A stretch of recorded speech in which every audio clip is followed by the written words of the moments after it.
Le but un petit peu de la séance, on va dire, ouais, de la séance, on va dire qu'on va faire aujourd'hui, c'est plutôt de vous apprendre à savoir pourquoi vous avez ces douleurs-là qui se mettent en place et comment les gérer. C'est ça le plus important. Donc, dans un premier temps, il faut savoir que toutes les douleurs de bas du dos, à part si vous vous êtes pris une voiture dans le dos ou un scooter, je pense pas que ça vous arrive. On va dire, ça peut arriver du jour au lendemain, mais en général c'est un peu insidieux, ça s'installe au fur et à mesure, on laisse passer et puis au fur et à mesure on perd de la mobilité et puis on se rend compte qu'on est, on est un peu rouillé et tous les matins on se lève, on a l'impression d'être cassé en deux ou des choses comme ça. Je sais pas si ça vous parle déjà ça ou pas. Un petit peu pour certains peut-être. Peut-être, ouais, ça vous parle.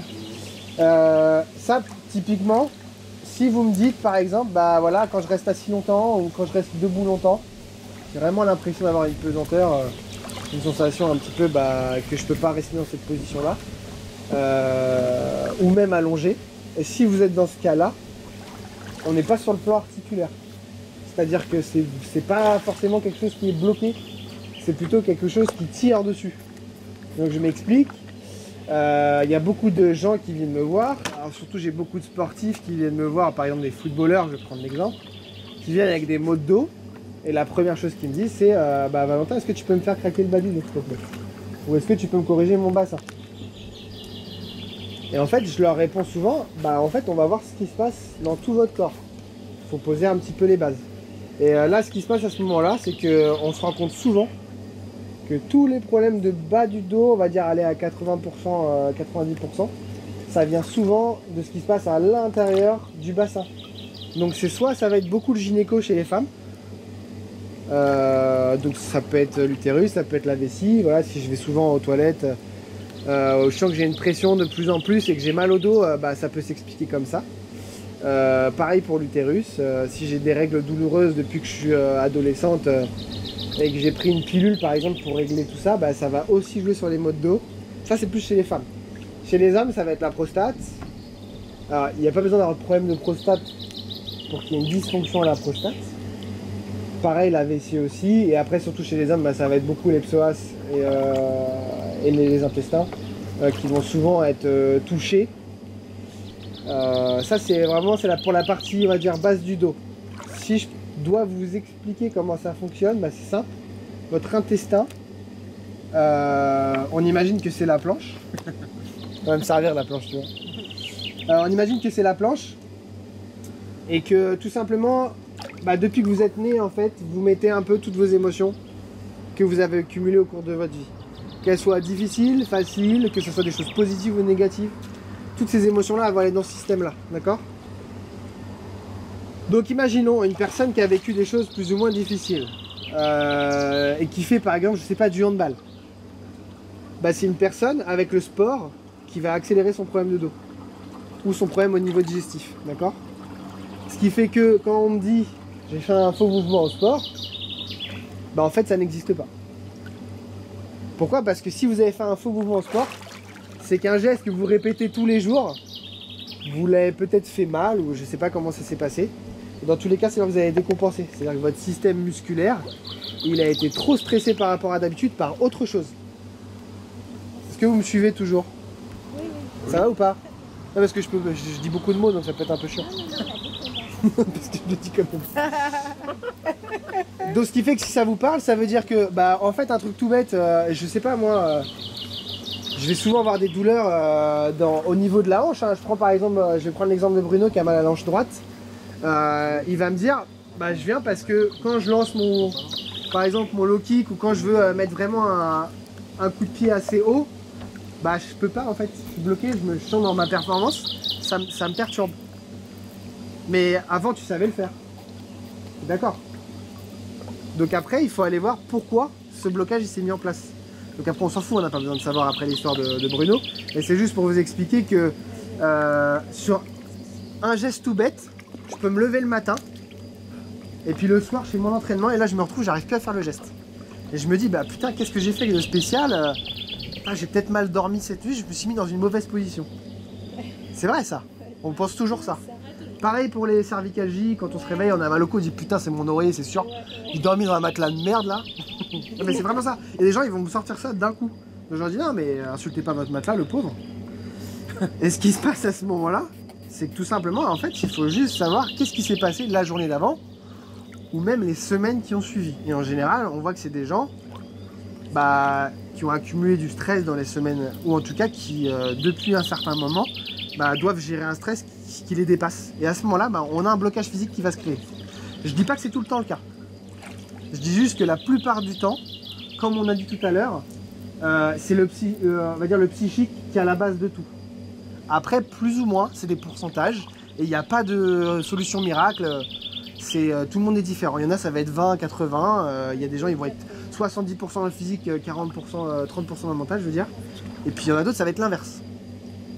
Donc là, ce que je voulais vous expliquer aujourd'hui, c'est qu'en termes d'exercice, il y a des choses qu'il faut que vous sachiez faire absolument si vous voulez faire fonctionner la machine à 100%. Et le plus longtemps possible. Et le plus longtemps possible. Donc le premier exo, dans l'eau, on peut le faire, ça va être vraiment bizarre. Viens Yvan, je vais te montrer. On va regarder. On va se mettre un petit peu hors de l'eau parce que ça va être une technique. Dans l'eau, ça va être plus facile. Ok. Donc là, ce qu'on va faire, c'est que je vais lui montrer sur lui. Vous allez venir. Après, je vous montrerai sur assis pour vous ressentir un petit peu les tensions, tout ce qu'on peut faire, comment on peut se placer avec ses mains. Donc là, en fait, on va aller travailler. Tu peux en lâcher complètement. Donc voilà, pour des personnes qui ont des douleurs, on va dire voilà, ici à peu près là. Là, ici. Tac. Là, tu sens à peu près, tu vois. Dans le dos là. Voilà, ici, là. Là, on est au niveau du bassin, au niveau de l'articulation sacro-iliaque. C'est ce qui vous permet de marcher, d'accord? D'accord. Ce qui fait qu'il y a des gens, ils vont me dire, quand je marche, j'ai pas de douleur. Mais par contre, dès que je reste assis et que je veux passer debout, c'est là où ça me fait mal. Ça arrive souvent, ça. Donc là, ce qui se passe, c'est qu'en général, c'est quelque chose qui accroche devant. Faut vous imaginer quand même que l'intestin, il est peut-être ici, là, à ce niveau-là, donc au-dessus du pubis quand même, hein, évidemment. Mais en fait, il va aller s'insérer par des fascias sur la plupart des lombaires, donc L2, L3, L4. Mais on s'en fout, c'est du détail. Par le côté. En fait, vient une racine qui s'appelle le mésentère, où tu as en fait les artères et les veines et le système lymphatique qui va passer dans ce système-là. Ce qui fait que toi, si tu as beaucoup de tension, tu vois, en ce moment, tu vas être très bloqué d'ici, donc ça va venir tirer tout le temps là. Imaginez un truc, c'est que l'intestin, quand il est tendu, en fait, il va venir se rétracter vers le bas. Et si vous mettez une force vers le bas et vers l'avant, et ben en fait, ça va vous créer donc une lordose. C'est le premier. Ça, c'est le premier cas, d'accord? C'est pour ça que quand on fait la boxe ou quand on fait en fait toujours ce système de rétro, on va venir en fait un petit peu contrer ce système-là. C'est pour ça que ça peut vraiment aider certains patients dans leur quotidien à savoir faire ces exercices-là. Lordose, c'est quand on a le cul vers là. En gros, c'est ça. En gros, Ça pousse. c'est quand tu es en antéversion, si tu veux, et tu te retrouves en fait avec une. Dès que tu es en rétro, tu fermes, donc en fait ta colonne va tendance à plus se retrouver rectiligne, d'accord? Et le truc qui se passe, c'est que là chez Yvan, il n'y a pas ce problème-là. Mais chez certaines femmes, par exemple, on va retrouver un ventre qui va être hyper plat. Et juste ici, elles vont avoir un peu un ventre bombé. Et elles vont me dire, je comprends pas, je suis super mince de partout et pourtant j'ai l'impression d'avoir un ventre bombé tout le temps ici. Des fois, c'est un déni de grossesse. Alors, non, mais là, tu rigoles, mais c'est vrai. Des fois, c'est l'alcool. C'est la bière.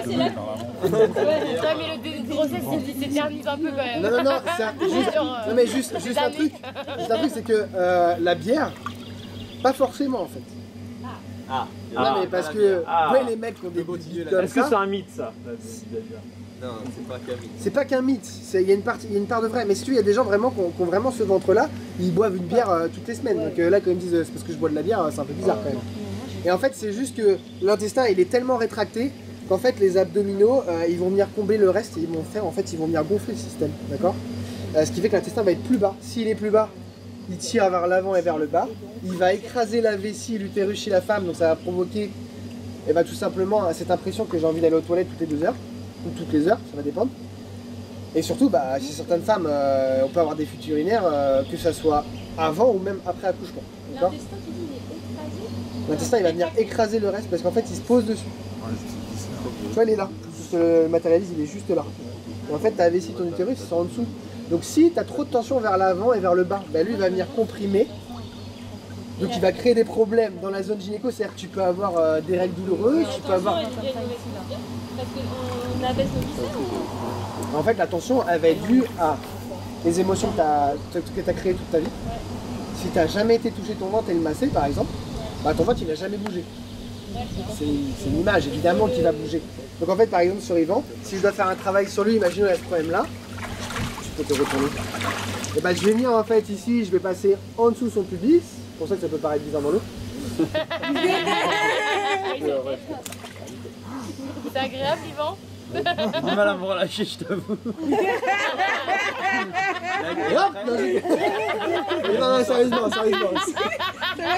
là, il a appuyé bien. Non, voilà. Ça va, t'as nu? Non, mais... Là en fait, dans cette position là, si après vraiment je veux travailler, en fait il va légèrement se plier vers l'avant. Ce qui va faire que moi je vais pouvoir rentrer plus facilement. Mais...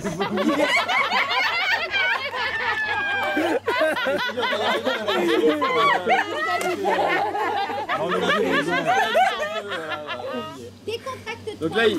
Non, Ouais, mais c'est là, bon, il ça. sent, là tu sens, c'est bon ou pas? Tu sens à peu près la chose. Si je sens qu'il chope l'intestin, les intestins quoi. Ah, d'accord. L'intestin. Donc en fait, si vous voulez, non, ça fait pas mal. En fait, c'est juste, ça fait vraiment une sensation bizarre quand on a un blocage dessus. Normalement, quand on vous touche le ventre, vous ne devez pas avoir de réaction de protection. Ah ouais. Si tout va bien. Si vous avez vécu des choses difficiles, ça se voit tout de suite. Les gens tout de suite, ils vont faire, ah, tu ne touches pas le ventre. Ah Ou ouais. tout ce qu'ils vont faire, ils vont dire, ah, ça me chatouille. Ah ouais.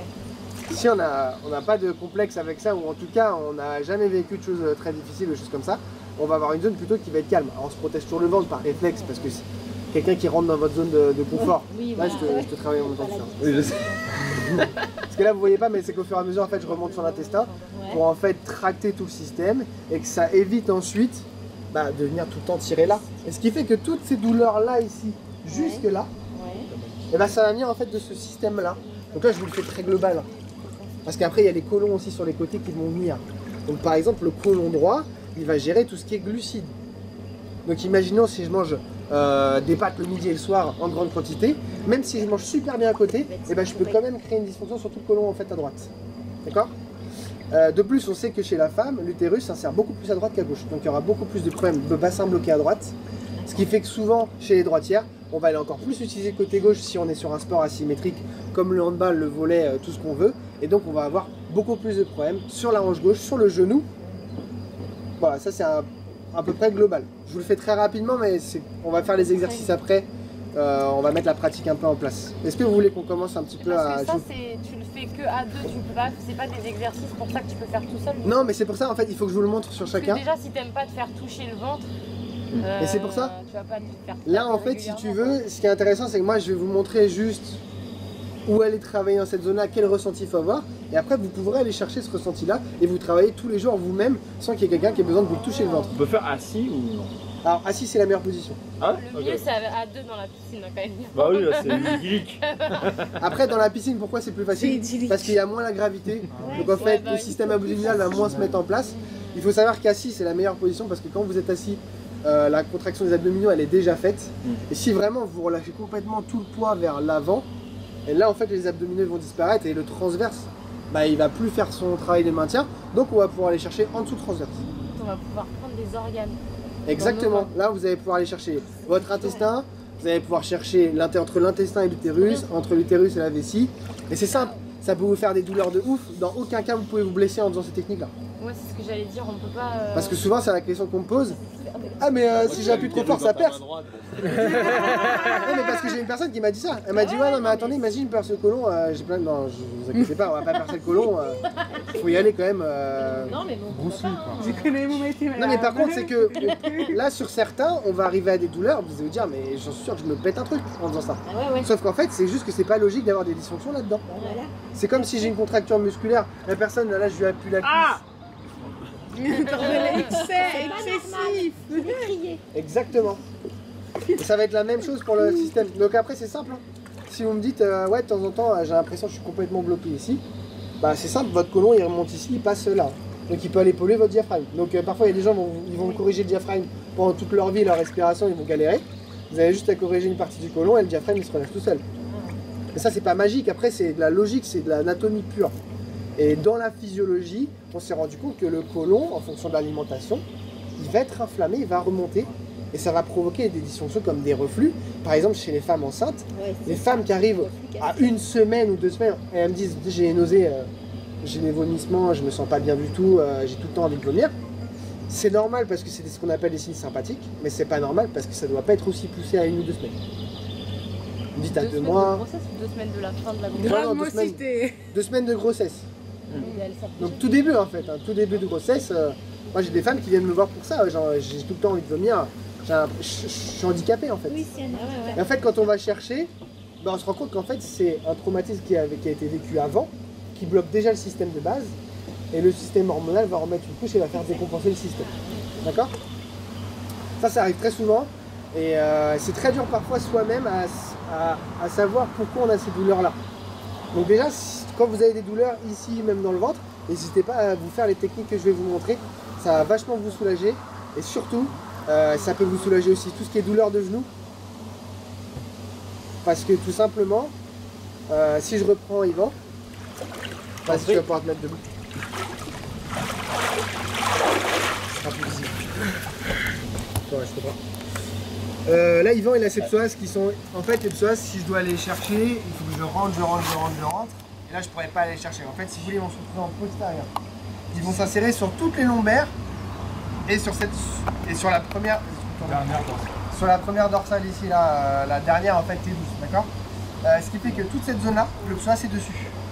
Et après, il vient s'insérer sur l'intérieur de la hanche. Donc, vous imaginez son trajet, en fait, il fait comme ça. Il fait un peu, voilà, il fait ce tour-là, comme ça. Ce qui fait que si Yvan il veut lever sa hanche, c'est le psoas qui va contracter. Pourquoi? Parce qu'il rapproche sa hanche de ses lombaires, c'est ce qui fait contracter le psoas. C'est pour ça d'ailleurs que le psoas, c'est lui qui crée le lumbago. Si vous avez vous bloquez le dos sur un truc genre tout pourri, vous faites ça, et au moment de faire ça, vous faites ah, attends, comment je fais? Voilà, les gens ils vont se retrouver comme ça. Ça c'est parce qu'en fait vos deux psoas sont tellement saturés, ils vont venir se contracter d'un coup, et en fait il y a un blocage, et vous ne pouvez plus remonter. Donc là c'est comme ça, juste en travaillant avec ces techniques là aussi que je vais vous montrer, vous pouvez remonter tout seul.